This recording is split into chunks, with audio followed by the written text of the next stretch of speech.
rappelle que vous venez de la part de l'archidiocèse de Yaoundé, mouvement de l'incarnation, groupe Parole de Dieu. Voilà, on parle un tout petit peu de vos activités avant de parler de ce grand, je sais pas, cette grande célébration qui arrive. Oui, tout à fait. Le mouvement de l'incarnation, je le rappelle, encore appelé groupe Parole de Dieu, c'est un mouvement de l'Église catholique romaine qui a été créé en 1996 à Bamenda, au Cameroun, par le docteur Henri Bayeni. Et donc la spiritualité de ce mouvement, c'est tout simplement de vivre la parole de Dieu. Et donc nous avons plusieurs activités organisées autour de divers apostolats. Et aujourd'hui, on est là dans le cadre de l'apostolat des mariés. Oui. Pour inviter à cette journée des mariés spéciale Saint-Valentin. La Saint-Valentin qui arrive, d'autres personnes qui disent souvent non, ça ne concerne pas l'église et tout, et non, c'est une fête païenne et tout. Mais vous avez quand même essayé de mettre en contexte, et surtout le contexte religieux. On parle des partenaires pendant cette célébration, on a aussi ces personnes seules, on va parler après. On parle d'abord de cette Saint-Valentin avec des couples. Avec les couples, comment? Parce que la Saint-Valentin, c'est la fête de l'amour. Dieu est amour. Et donc, qui dit Dieu, dit aussi le mariage. Parce qu'on est invité justement à vivre son mariage à la lumière de la parole de Dieu. Et donc, ce sera ce dimanche, le 9 février. Oui, 9 février, à partir de 8h à la conférence épiscopale nationale du Cameroun. Donc, à Moulier, en face du collège Saint-Benoît. Et il y aura beaucoup d'activités. Avant de parler des activités, Arlette, pourquoi? Parce qu'on oublie souvent, on se dit, ah ben ça va, je suis mariée, ça va, il ne faut plus, c'est bon. Et puis, il arrive souvent des problèmes. Et je crois que c'est là où vous entrez en jeu. Cette couple qui arrive là, ce sera pourquoi? Pourquoi une journée pareille pour ces mariés-là? En fait, les couples aujourd'hui sont en crise. La famille est en crise. On observe beaucoup de problèmes, beaucoup de difficultés dans les familles aujourd'hui. Et donc, on a besoin de retourner à la source même du mariage. C'est-à-dire que c'est Dieu qui a fait le mariage. Et c'est lui qui sait comment fonctionne le mariage pour qu'on soit heureux. Donc, il est bon justement de participer à ce type d'activité pour pouvoir retrouver une certaine harmonie, raviver la flamme d'amour dans les couples et dans les familles. Parce que, il faut le dire, ça ne va pas.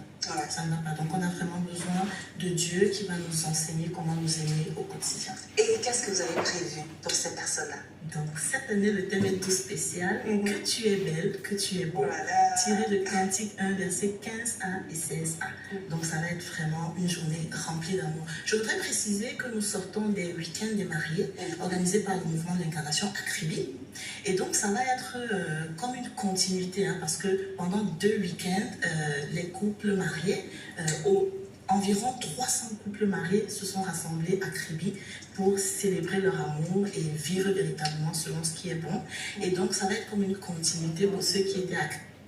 Pour ceux qui n'y étaient pas, ce sera l'occasion de goûter un peu à ce qui s'est vécu à Kribi, raviver la flamme de l'amour dans les couples. Et n'oublions pas, Diane, que nous sommes au cœur de l'année jubilaire cette année. Voilà. Donc, qui dit année jubilaire dit abondance, bénédiction, joie, action de grâce. Donc, il ne faut pas louper l'occasion de venir véritablement bénéficier de toutes ces grâces que le Seigneur a prévues pour nos familles.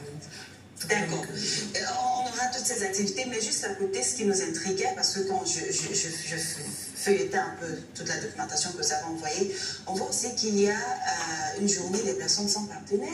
On parle de ça, comment, qui est concerné et pourquoi? Alors, je vais terminer avec les personnes mariées, parce qu'on va débuter la journée à 8h par une célébration eucharistique. On aura enseignement, témoignage, moment de partage. C'est très important pour le couple de s'asseoir souvent ensemble et de discuter véritablement des questions propres à la famille, des questions qui touchent véritablement le couple. On a également un moment de détente en couple et puis échange de cadeaux. C'est pourquoi on demande à ceux qui viennent de prévoir un cadeau pour leur partenaire. Mais si le partenaire n'est pas disponible, on peut quand même venir. Ah bon? On peut venir? On va pas se sensibiliser avec les autres Non, le plus important c'est qu'après on rentre partager avec son partenaire et que la famille se mieux. D'accord. Donc à côté, comme tu me disais, il y a une journée des personnes sans partenaire. Parce que à cause des circonstances de la vie, parfois on peut se retrouver à un âge avancé et puis on n'est pas marié. Ou alors on peut être veuve, on peut être divorcé. Et donc on a aussi droit à l'amour dans cet état de vie. Donc à côté, il y aura donc une journée pour les personnes sans partenaire avec des enseignements spécifiques dédiés à leur état de vie. Et ce sera le même jour. Le 9 février, on rappelle le lieu, c'est où? Conférence épiscopale nationale du Cameroun à Volier, donc en face du collège Saint-Benoît.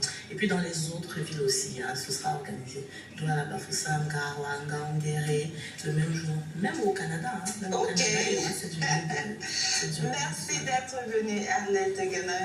Je précise que vous êtes responsable adjoint, groupe Parole de Dieu de Médor. Bien ça, voilà. Merci d'être venu. Avant notre inspiration musicale ce matin, parce qu'on parle depuis, il faut aussi s'amuser un tout petit peu. Mais on a notre thématique et on vous pose la question. Ça tourne autour des mauvaises compagnies. On sait très bien que les mauvaises compagnies peuvent corrompre les bonnes mœurs. À votre avis, qu'est-ce qu'il faut faire pour éviter? Comment déjà même détecter que voilà, ça c'est une mauvaise compagnie, il faut l'éviter, à votre avis? Je pense qu'il faut savoir choisir ces compagnies, c'est-à-dire comment choisir. Donc il faut pouvoir choisir de marcher ou d'être avec des personnes qui nous élèvent, qui nous aident à donner le meilleur de nous-mêmes, à grandir. Et donc avoir aussi le courage de dire stop à une relation amicale toxique. C'est-à-dire que si je me rends compte que cette amitié ne m'aide pas à grandir, bah, il faut y mettre un terme. Il faut y mettre un terme, vraiment. On a dit, on choisit quand on va naître, mais on peut choisir ses amis, on a cette possibilité de le faire là. Je vous raccompagne en chanson, ça sera une petite respiration musicale. Et juste derrière, on va poursuivre avec Cameroun Feeling, c'est sur la CRTV depuis 6h ce matin.